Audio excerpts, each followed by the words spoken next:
ॐ सहना भवतु सहनौ भुनक्तु सह वीर्यङ्करवावहै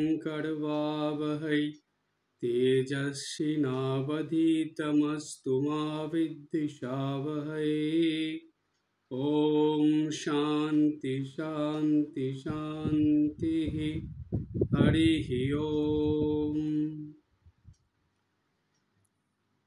কঠোপনিষদের আলোচনায় এর আগে আমরা কঠোপনিষদের প্রথম মন্ত্র থেকে 7 নম্বর মন্ত্র পর্যন্ত আলোচনা করেছি। আজ আমরা 8 নম্বর মন্ত্র নিয়ে আলোচনা করব। 8 নম্বর মন্ত্রে যাওয়ার আগে আমরা বলি যে 7 নম্বর মন্ত্রে আমরা পেয়েছিলাম যে নচিকেতা তার বাবাকে বুঝিয়ে যমরাজের কাছে গেছেন, কিন্তু যমরাজের সঙ্গে তার দেখা হয়নি, কারণ যমরাজ বাড়িতে ছিলেন না। তাই নচিকেতা যমরাজের বাড়িতে প্রবেশ না করে বাড়ির সামনে অর্থাৎ বাড়ির গেটে ঢুকতে প্রবেশদ্বারে সেইখানে তিনি অপেক্ষা করছিলেন। নচিকেতার যাওয়ার পর থেকে তিনি ওইখানে 3 দিন ধরেই ছিলেন। 3 দিন পর যমরাজ ফিরে এসেছেন, কিন্তু ফিরে আসার পরে যমরাজের বাড়ির লোকেরা, যমরাজের পত্নী এবং আরও যে বাড়ির মানুষ আছেন তারা সবাই যমরাজকে সব কিছু বলেছে, এবং তারা ভয় করছে যে একজন ব্রাহ্মণ অতিথি হিসাবে এসেছে, তাকে বারবার বলা সত্ত্বেও সে বাড়ির ভিতরে তো আসেইনি, এমনকি 3 দিন সে না খেয়ে ওইখানে রয়েছে, সে বাড়ির জল পর্যন্ত খায়নি। তো সেই কারণে যমরাজ আসার সঙ্গে সঙ্গে যমরাজের বাড়ির সবাই তাকে অর্থাৎ যমরাজকে, সেই ব্রাহ্মণ অতিথিকে খুব আদর আপ্যায়ন করে বাড়ির ভিতরে আনার কথা বলেছেন, এবং তাকে বলেছেন যে তাকে শান্ত করে তার পা ধুইয়ে দিয়ে তাকে বাড়ির ভিতরে নিয়ে আসতে, অর্থাৎ ঘরে নিয়ে আসতে। তো 7 নম্বর মন্ত্রে আমরা এটা পেয়েছিলাম। তো যমরাজের বাড়ির লোকেরা তারা কিন্তু ওটা বলেই সন্তুষ্ট ছিলেন না। তারপরে তারা আর কি বললেন? তখন বললেন, আশা প্রতীক্ষে সঙ্গতম শৃণুতাম চেষ্টা পূর্তে পুত্র পশুংস্ত সর্বান এতদ বৃংতে পুরুষস্য অল্পমেধস যস্য অনশনন বসতি ব্রাহ্মণ গৃহে। এটা 8 নম্বর মন্ত্রে আছে। এবার আমরা এর অর্থটা একটু বুঝে নেব। সবার প্রথমে যমরাজকে তার বাড়ির লোকজন অতিথি নারায়ণের কথা, অতিথি দেব ভব, অতিথির অসন্তুষ্টিতে অমঙ্গল, এগুলো সব বললেন। বলে তারপরে আরও বলছেন যে আশা প্রতীক্ষে। আশা প্রতীক্ষে কথার মানে কি?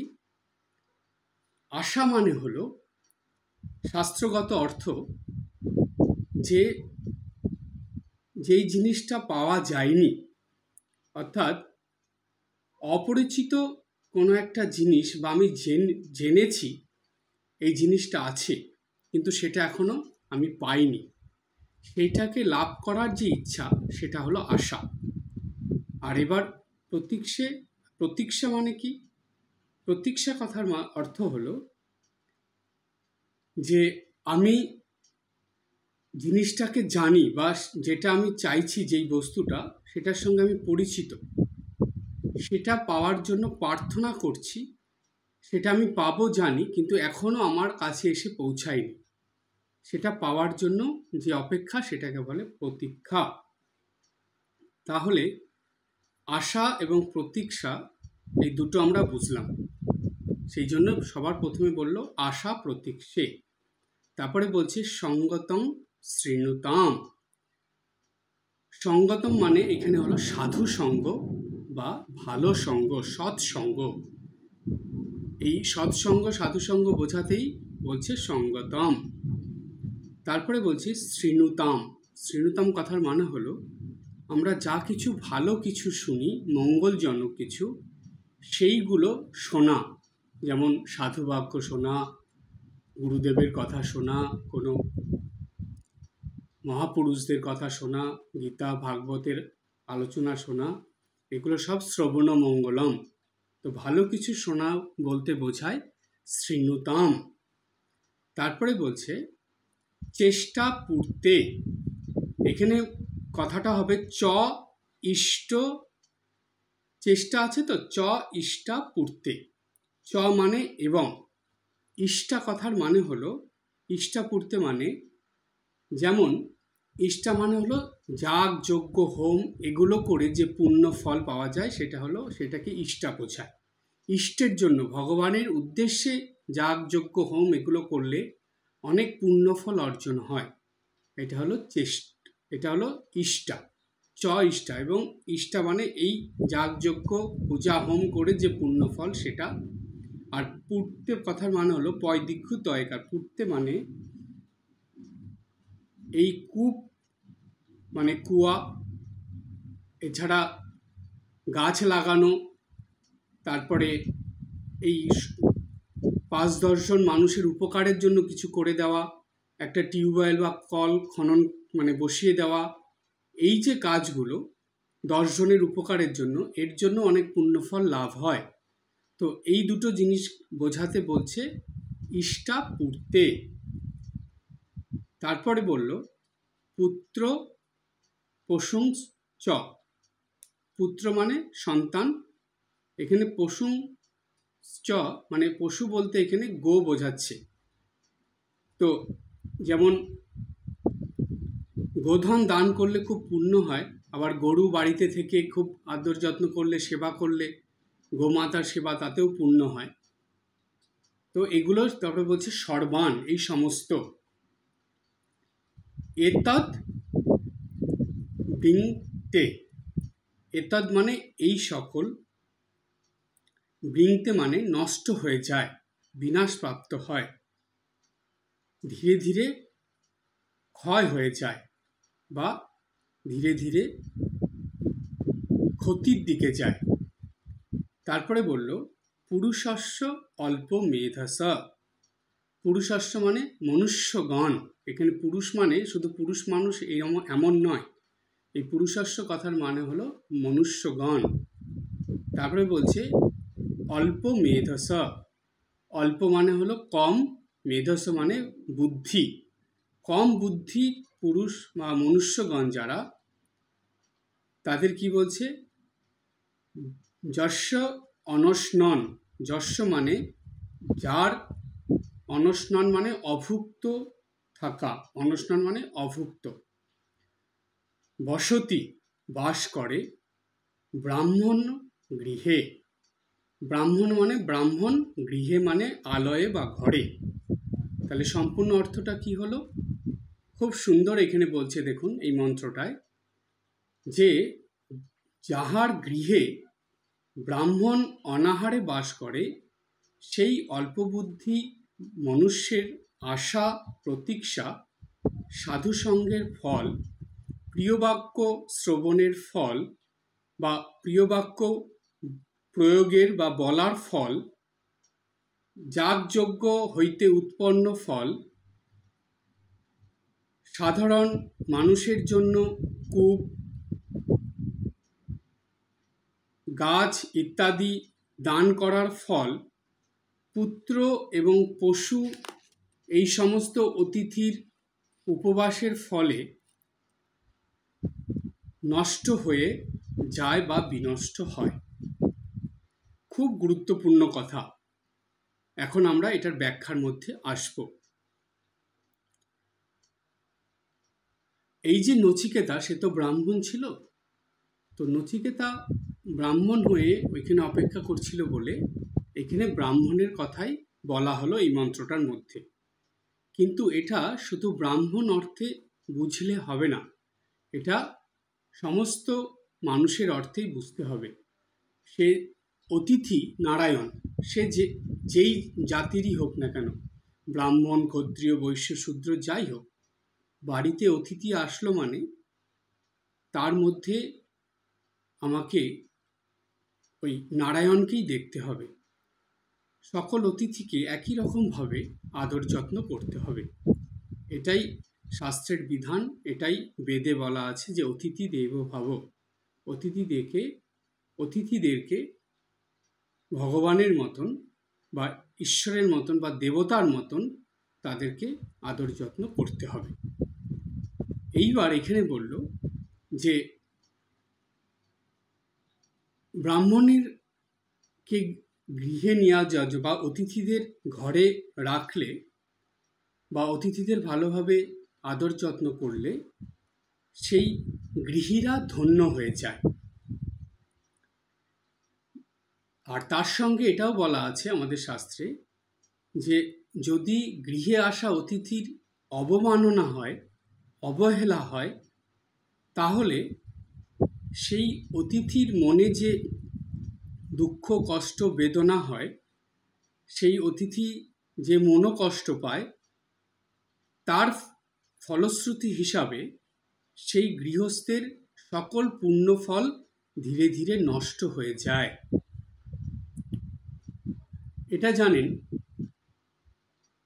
আমরা বা গৃহস্থ মানুষরা বেশিরভাগই তারা এটা বোঝে না। আপনাদের এটা বলি, ধর্মের গতি খুব সূক্ষ্ম। এটা সঙ্গে সঙ্গে হয় না, এটা ধীরে ধীরে মানুষের জীবনের উপরে কাজ করে। স্বামীজি বলছে বা আমাদের শাস্ত্রেও আছে, শাস্ত্রের কথা, যে মানুষ যেমন কর্ম করবে তার ফল কিন্তু তাকে পেতেই হবে। কর্মফলের হাত থেকে আজ পর্যন্ত কেউ বাঁচতে পারেনি, পারবেও না। তবে কিছু কিছু কর্মের ফল হয়তো সঙ্গে সঙ্গে পাওয়া যায়, বেশিরভাগ কর্মের ফলই সঙ্গে সঙ্গে পাওয়া যায় না। সেগুলো ধীরে ধীরে মানুষের জীবনে আসে, কিন্তু এটা আসবেই আসবে। তাই আমাদের হিন্দু সনাতন ধর্মের নিয়ম অনুযায়ী সমস্ত অতিথিকে তাদের ঠিক ঠিকভাবে আদর আপ্যায়ন করতে হবে এবং তাদেরকে আদর যত্ন করে তারা যখন বাড়ির থেকে ফিরে যাবে তখন যাতে তারা মনে আনন্দ নিয়ে সেই গৃহের থেকে, সেই বাড়ির থেকে যায়, যারা তাতে মনে কষ্ট নিয়ে, নিরানন্দ নিয়ে সেই গৃহের থেকে ফিরে না যায়। এই কথাই বলার সঙ্গে সঙ্গে শাস্ত্র এটাও বলছে, যদি মনোকষ্ট নিয়ে সেই বাড়ির থেকে অতিথি ফিরে যায়, সে ব্রাহ্মণ হোক, ক্ষত্রিয় হোক, বৈশ্য হোক, শূদ্র হোক, যেই হোক, অতিথি যদি ফিরে যায় তাহলে গৃহস্থের কি কি অকল্যাণ হয় সেই কথা বলতে গিয়ে এখানে বলছে যে পরপর বলে দিচ্ছে। এটা যমরাজের বাড়ির লোকজন, অর্থাৎ যমরাজের পত্নী এবং তার মা বাবা বা আত্মীয় স্বজনরা সবাই মিলেই এটা বলছে যে গৃহস্থের কি কি ক্ষতি হতে পারে। এই যে উপনিষদে বলা হচ্ছে এই মন্ত্রটার মধ্যে দিয়ে, এটা কি শুধু নচিকেতার জন্য? তা তো নয়। বা এটা কি মুষ্টিমেয় একজন দুজনের জন্য? তা নয়। এটা সকল মানুষকেই জানানোর জন্য ঋষিরা এটা একটা সুন্দর গল্পের মধ্যে দিয়ে কত বড় শিক্ষা মানুষকে দিচ্ছে। দেখুন, এখান থেকে আমাদের শিক্ষা নিতে হবে। জানেন, উপনিষদের প্রত্যেকটা মন্ত্র, উপনিষদের এগুলোকে মন্ত্র বলা হয়, প্রত্যেকটা মন্ত্র আমাদেরকে অনেক বড় বড় শিক্ষা দেয়, যেই শিক্ষা আমাদের জীবনকে আনন্দের সঙ্গে ঈশ্বরের কাছে নিয়ে যায়। তাই উপনিষদের এত গুরুত্ব মানব জীবনে। সুতরাং এইখানে দেখুন কি কি বলছে, পরপর কত সুন্দর করে বলে দিলেন। যার গৃহে, অর্থাৎ যার বাড়িতে ব্রাহ্মণ বা অতিথি বলা যাবে, এখানে অতিথি অনাহারে বাস করে।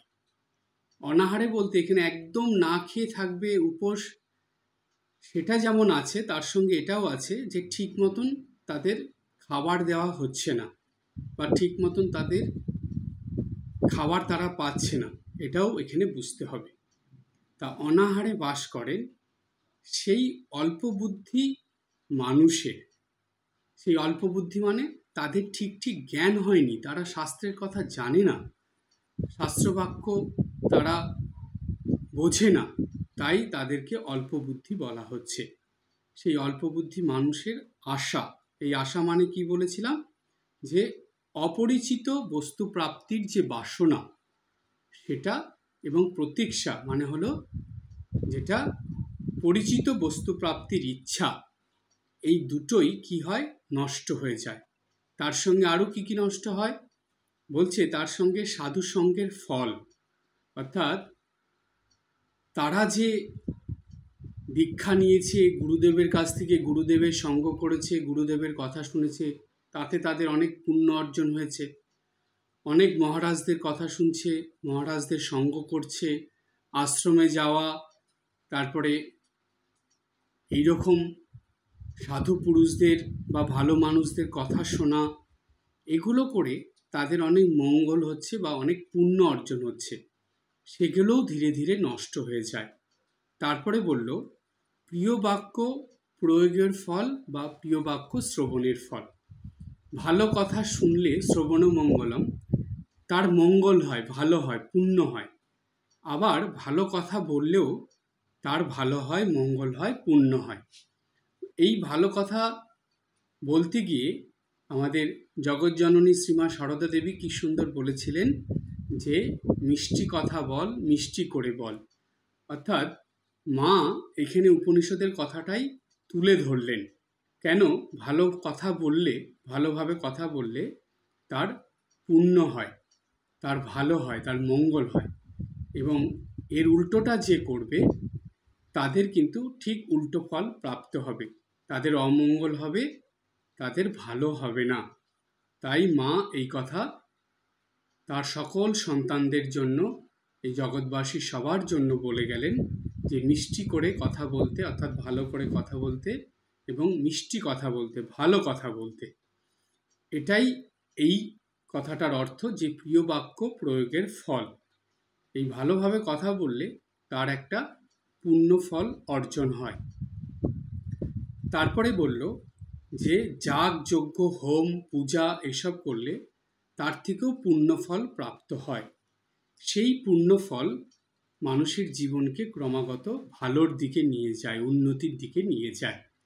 তো অতিথির অনাহারে, অতিথির অসম্মানে, অনাদরে, অতিথির যদি মনোকষ্ট হয়, যন্ত্রণা হয়, দুঃখ হয়, তাহলে এই যে পুণ্য ফলগুলো সেগুলো ধীরে ধীরে নষ্ট হয়ে যায়। তারপরে আরেকটা বলছে, এখানেই থেমে যাচ্ছে না, উপনিষদের ঋষি দেখুন আরও কত সুন্দর বলছেন যে যাগ যজ্ঞ পূজা হোমের পুণ্য ফল তো নষ্ট হয়, তার সঙ্গে আবার সে যদি কোনো সেবামূলক কাজ করে থাকে, যেমন গাছ লাগিয়ে দেওয়া, পুকুর খনন করে দেওয়া, কুয়ো খনন করে দেওয়া, একটা কল টিউবওয়েল বসিয়ে দেওয়া, এইসব কাজগুলো যদি সে সমাজসেবামূলক বা অনেক মানুষের সেবামূলক কাজ করে, তার যে পুণ্য ফল সেটাও আস্তে আস্তে নষ্ট হয়ে যায়। এরপরে বলল পুত্র এবং পশু, অর্থাৎ সন্তান হলে, সে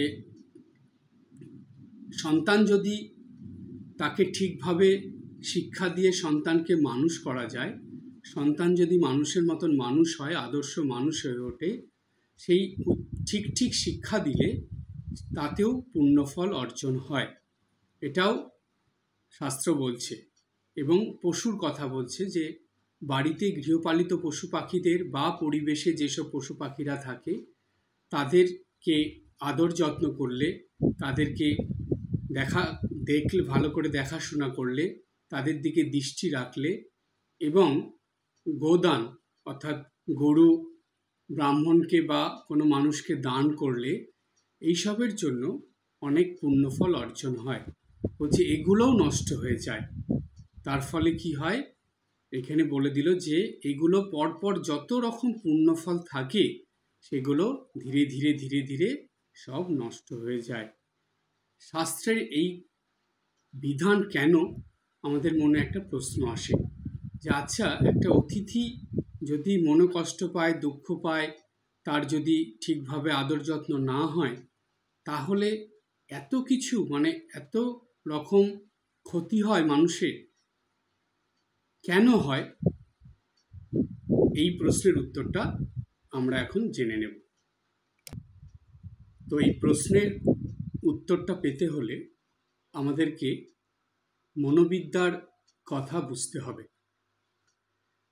মনোবিদ্যায় বলছে যে মানুষের মন খুব পাওয়ারফুল, অর্থাৎ খুব শক্তিশালী হয়। মনের শক্তির থেকে বেশি শক্তি এই পৃথিবীর আর কোনো কিছুর মধ্যে নেই।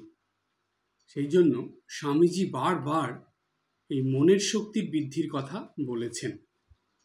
কিন্তু বর্তমান সময়ে বা এই জগৎ সংসারে একটা অদ্ভুত জিনিস দেখা যায় যে বেশিরভাগ মানুষই মনের দিকে বেশি খেয়াল রাখে না, তারা শরীরের দিকে বেশি খেয়াল রাখে। মনের যত্ন নেয় না, শরীরের যত্ন নেয়। মনের শক্তি বাড়ানোর চেষ্টা করে না, শরীরের শক্তি বাড়ানোর চেষ্টা করে। তো শরীরকে অবশ্যই ঠিক রাখতে হবে, ভালো রাখতে হবে, যত্ন করতে হবে। কেননা শরীরম আদ্যম খলু ধর্ম সাধনম, এটা আমাদের শাস্ত্রের কথা, যে শরীর দিয়েই আমাদের এই যে ধর্ম যাপন করা বা ধর্মপথে চলা, এটা শরীর ঠিক রেখেই করতে হবে। কিন্তু তার থেকেও বেশি যত্ন রাখতে হবে আমাদের মনের। কারণ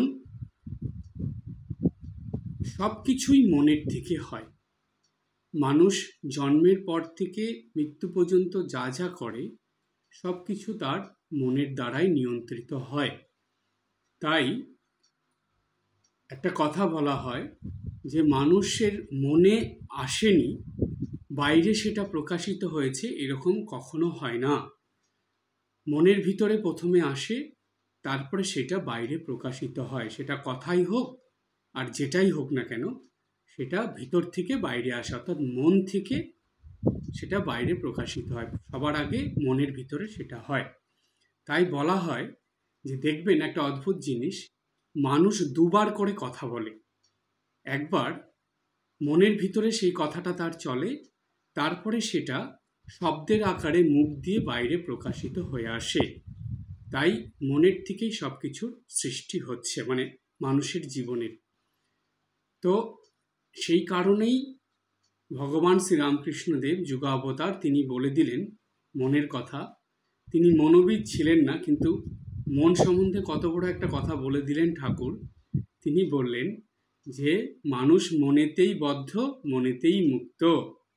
অর্থাৎ মানুষের এই যে বদ্ধ জীবন, অর্থাৎ বারে বারে জন্ম নেওয়া, মৃত্যু হওয়া, এই যে জন্ম মৃত্যুর চক্র চলতে থাকে, এই যে মোহ মায়া, বিভিন্ন লোভ লালসা কামনা বাসনায় যে বদ্ধ হয়ে থাকে মানুষ, সেটা তার মনের থেকেই হয়। তাই বললেন মনেতে বদ্ধ। আবার বলছে যে মনেতেই মুক্ত। মানুষ চাইলে এই মনের দ্বারাই মুক্ত হয়ে যেতে পারে। অর্থাৎ মনের মধ্যেই এগুলো এমনভাবে মাকড়সার জালের মতন থাকে যে একটা মানুষকে বদ্ধ করে রাখে। আবার মনই পারে সেই জালগুলোকে সরিয়ে দিয়ে, কেটে দিয়ে সেই মানুষটাকে মুক্ত করে দিতে। মানুষটা নিজেই মুক্ত হয়ে যেতে পারে। যেমন দেখবেন, এই উদাহরণ হিসাবে মাকড়সার কথা বলা হয়। শাস্ত্রে বলছে যে মাকড়সা যখন জাল বোনে, তখন তার ভিতর থেকেই সেই জালের যে লালাগুলো, যে সুতোর আকারে সরুভাবে যেগুলো দিয়ে সে জালটা বোনে, সেটা সেই মাকড়সার মধ্যে থেকেই বেরিয়ে আসে। সেই জাল বুনে সেই জালের মধ্যে সে থাকে। আবার কি হয়, সেটা সন্ধ্যার দিকে করলো, তো আবার সকালবেলা সূর্যের আলো ওঠার আগেই মাকড়সা কি করে, ধীরে ধীরে যেই আলো এসে গেল, তখন সে সেই জালটাকে আবার নিজের মধ্যে গুটিয়ে নেয়। সেখান থেকে সে আবার অন্য জায়গায় চলে যায়। অর্থাৎ নিজেই জাল তৈরি করে বদ্ধ হয়েছিল, আবার নিজেই সেই বন্ধন থেকে মুক্ত হয়ে গেল। বলছে মানুষের মনের ঠিক এই রকম ক্ষমতা আছে। কিন্তু অদ্ভুত ব্যাপার দেখুন, মানুষ সেই মনের থেকে জাল বিস্তার করে নিজে বদ্ধ হয়, কিন্তু সেখান থেকে আর মুক্ত হতে চায় না। তার মধ্যেই বদ্ধ হয়ে পড়ে থাকে। জন্ম জন্মান্তর ধরে সেই বদ্ধ অবস্থায় সে দুঃখ কষ্ট যন্ত্রণা পেতে পেতে তার মন ধীরে ধীরে ধীরে ধীরে ঈশ্বরের দিকে যেতে থাকে এবং এই বন্ধন থেকে আস্তে আস্তে সে মুক্ত হতে থাকে। অর্থাৎ তার বিষয়মুখী বিষয় ভোগ বাসনায় ডুবে থাকা মন ধীরে ধীরে ঈশ্বরমুখী হতে থাকে। যতদিন না বিষয়মুখী মন ঈশ্বরমুখী হচ্ছে ততদিন মানুষের বন্ধন থেকে মুক্তি হয় না বা মুক্তি আসে না। অর্থাৎ বিষয়মুখী মন, বিষয় বাসনাযুক্ত ভোগ বাসনাযুক্ত মন হলো বদ্ধ মন, এবং সেই মনই যখন ঈশ্বরমুখী হয়ে যায়, ঈশ্বরের দিকে চলে যায়, জপ ধ্যান সাধন ভজন করতে থাকে, তখন সেই মনটা আস্তে আস্তে এই বন্ধন থেকে মুক্ত হতে থাকে। তখনই সেই মনই, যেই মন মানুষকে বদ্ধ করে রেখেছিল, সেই মনই ধীরে ধীরে সেই মানুষটাকে মুক্ত করে দেয়। তাই ঠাকুর বললেন, মনেতেই বদ্ধ মনেতেই মুক্ত। এই যে মানুষের মনের ভিতরের শক্তি, এটা শাস্ত্র বারবার বলছে যে এই মনের শক্তি অপরের উপর কাজ করে। সেই জন্য এই যে আশীর্বাদ কৃপা, এগুলো কি? এগুলো হলো সেই মনের উপরে কাজ করা, অর্থাৎ মনটাকে পরিবর্তন করে দেওয়া। এইবার আমরা প্রসঙ্গক্রমে যেই আলোচনা শুরু করেছিলাম সেটার মধ্যে আসি। এই যে জিনিসটা আমরা বুঝলাম মনের শক্তির কথা, ঠিক তেমনি আমরা দেখি যে যদি কোনো মানুষ কোনো গৃহস্থ বাড়ি এসে বা আশ্রমে এসে যেখানেই হোক, সে অতিথি হয়ে আসার পর সেই গৃহস্থ বাড়ির থেকে যদি মনে আনন্দ নিয়ে ফিরে যায়, তাহলে তার মনের ওই যে আনন্দ, ওই যে তার খুশি ভাব, ওই যে তার মনের ভিতরে যে শক্তিটা আনন্দিত হয়ে প্রকাশ পেল, সেই মনের আনন্দের ভাবটা সেই গৃহস্থের বাড়ির যারা যারা থাকে সবার উপরে একটা শুভ প্রভাব ফেলে। অর্থাৎ সেই গৃহস্থ পরিবারের সবার মঙ্গল হয়, কল্যাণ হয়। ঠিক তেমনি যদি সেই অতিথি কোনো গৃহস্থ বাড়ি এসে সে মনে দুঃখ কষ্ট নিয়ে যন্ত্রণা নিয়ে ফিরে যায়, যদি তার মনে কষ্ট হয়, তাহলে সেই মনের যে দুঃখ কষ্টের প্রভাব সেটা গৃহস্থ পরিবারের যারা যারা তাদের সবার উপরে পড়ে। তখন সেই গৃহস্থ পরিবারে ধীরে ধীরে সব কিছু নষ্ট হয়ে যেতে থাকে। অর্থাৎ এটা মনের থেকে আসছে, তো সেই মনের যেই শক্তিটা সেটাই এইখানে শুভ, আবার কর্মফলে অশুভ হয়ে দেখা দেয়। তাই বলছে যে গৃহস্থ পরিবার থেকে জানি কখনো কোনো অতিথি মনের দুঃখ কষ্ট যন্ত্রণা নিয়ে ফিরে না যায়। এটা কিন্তু সবার ক্ষেত্রে, শুধু ব্রাহ্মণ অতিথি বলে নয়, ব্রাহ্মণ ক্ষত্রিয় বৈশ্য শূদ্র যে কোনো অতিথির ক্ষেত্রেই এই কথা প্রযোজ্য।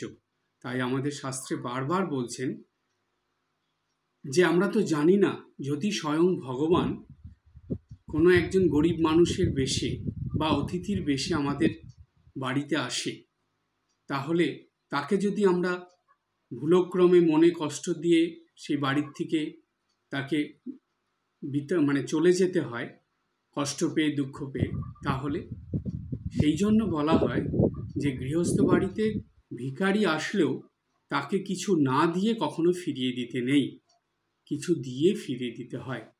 এটা জানেন, এটা একটা আছে যে দুপুরবেলা কেউ যদি বাড়িতে আসে তাকে কখনো কিছু না খাইয়ে ফিরিয়ে দিতে নেই।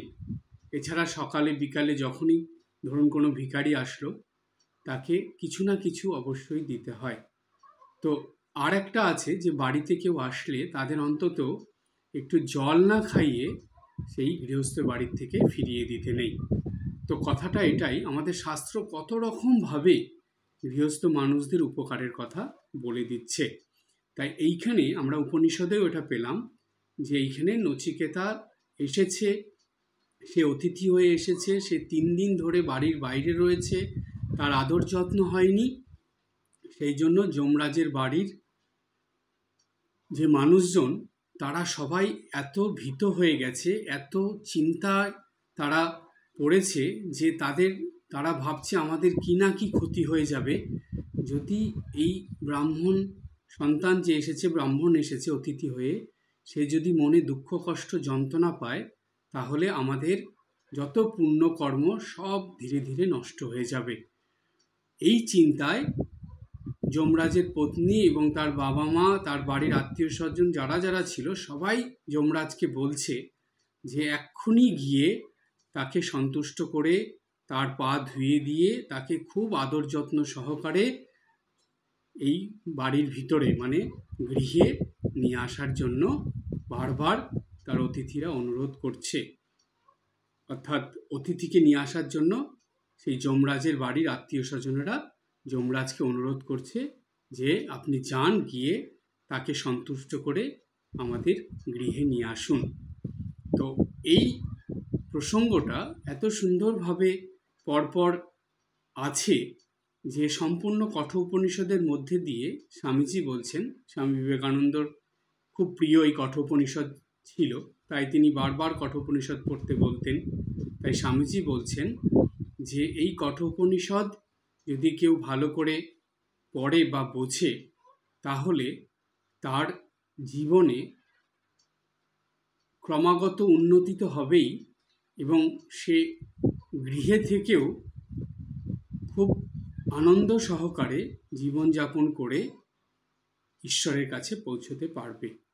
সুতরাং এই কঠোপনিষদের প্রত্যেকটা মন্ত্র ভীষণ গুরুত্বপূর্ণ এবং মানব জীবনের পক্ষে, সে গৃহী ত্যাগী সবার পক্ষেই এটা খুবই প্রয়োজনীয় এবং উপকারী। তাই কঠোপনিষদের প্রত্যেকটা মন্ত্র যাতে আমরা শুধু শুনব এবং অপরকে বলবো তাই নয়, আমরা নিত্যদিনের জীবনে এটাকে পালন করার চেষ্টা করব এবং মন্ত্রগুলো নিয়ে সেইভাবে আমরা নিজেদের জীবনে কাজে লাগাবো।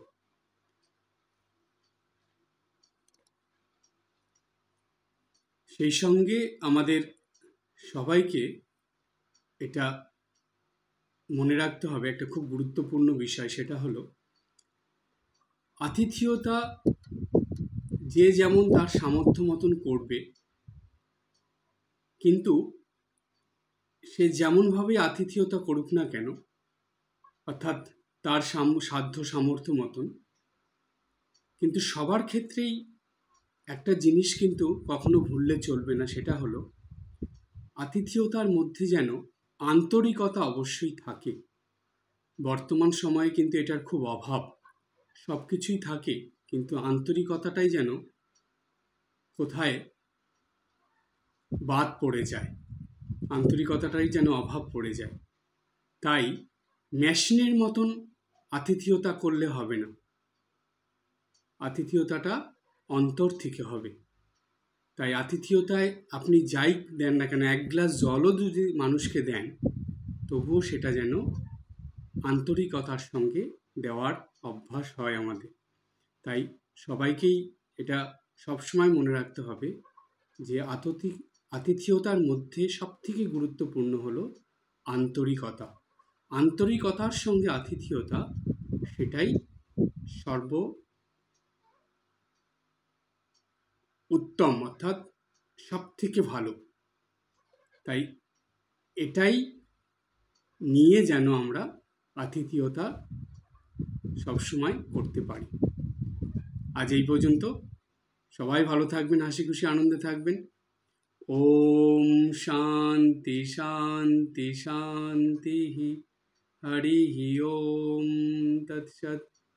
শ্রীরামকৃষ্ণার্পণমস্তু।